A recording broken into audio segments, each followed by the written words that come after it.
مسیح یسوع کے بابرکت اور جلالی نام میں آپ سبوں کی سلامتی ہو۔ میں ایک بار پھر اپنے چینل فیصل رحمت میں آپ سب کو خوش آمدید کرتا ہوں۔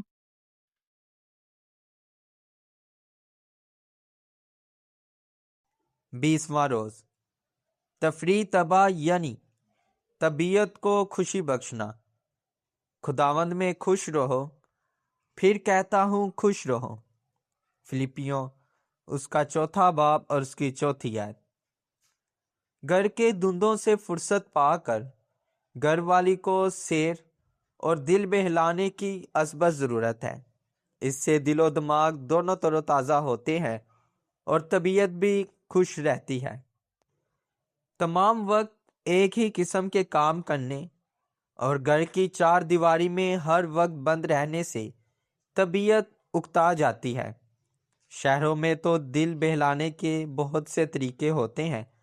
گاہے گاہے سینما میں جا کر ایسی تصویروں کو دیکھنا جن سے انسان کی معلومات بڑھتے ہیں مفید ہوتا ہے، لیکن معمولی حیثیت کے لوگوں کے لیے اکثر ایسا کرنا ممکن نہیں ہوتا۔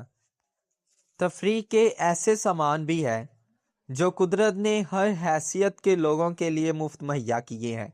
مثلاً باغوں میں سیر کے لیے جانا، چلنے میں ورزش بھی ہوتی ہے۔ رنگ برنگ کے پھولوں کے دیکھنے سے دل خوش ہوتا ہے اور ان کی خوشبو سے دماغ کو فرحت پہنچتی ہے۔ پھر جہاں کہیں دریا قریب ہو وہاں اور ہی قسم کا نظارہ میسر ہوتا ہے۔ دیہات میں نہریں ہوتی ہیں اور گاؤں والے اکثر ان کے کنارے سیر کو جاتے ہیں۔ غریبوں کے دل بہلاؤ کے طریقے بہت سادہ ہوتے ہیں اور خرچ کچھ نہیں ہوتا۔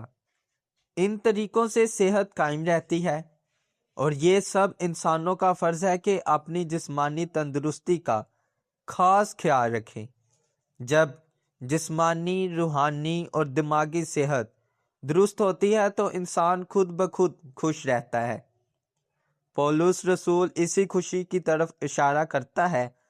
اپنی ساری فکروں کو خداوند پر ڈالنا چاہیے، پھر حقیقی خوشی حاصل ہوتی ہے اور اسے ہی خداوند میں خوش رہنا کہتے ہیں۔ مسیحی تفریح کو فضل کا ذریعہ ہونا چاہیے، نہ ایسا کہ اسے مسیحی کی روح کو نقصان پہنچے یا اس میں کسی قسم کی ناپاکی کے آنے کا ڈر ہو۔ دوستوں اور رشتہ داروں کے گھر جانے اور ان کی خیر و عافیت پوچھنے اور ان سے ملاقات کرنے سے بھی دل خوش ہوتا ہے۔